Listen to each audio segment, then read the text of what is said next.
Welcome back to another video. दोस्तों, आज की इस वीडियो में हम ये सीखेंगे कि अगर आप एडोबी इलस्ट्रेटर के अंदर काम कर रहे हैं और आपको यूनिट चेंज करने हो तो आप उसको कैसे करेंगे। फॉर एग्जांपल, जैसे ही मैं कोई रेक्टेंगल ड्रा करने की कोशिश करता हूँ तो मेरे रेक्टेंगल की विड्थ एंड हाइट के साथ यहाँ पिक्सल आ रहा है, पी एक्स मतलब पिक्सल, ठीक है।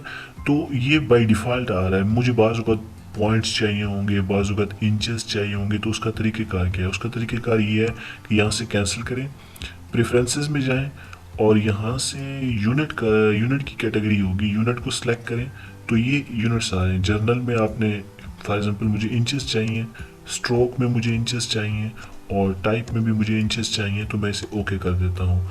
अब की बार जब आप इसे ड्रा करने की कोशिश करेंगे तो रेक्टेंगल के अंदर विड्थ एंड हाइट के अंदर आप देखें तो इंचेस आ रहा है।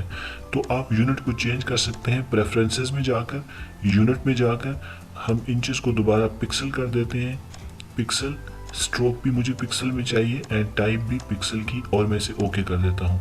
वंस अगेन अगर मैं रेक्टेंगल ड्रा करता हूँ तो अब दोबारा पिक्सल आ रहा है। So this is how to change the unit of Adobe Illustrator, कि अगर आप एडोबी इलस्ट्रेटर के अंदर काम कर रहे हैं और यूनिट चेंज करने पड़े तो आपको क्या करना होगा।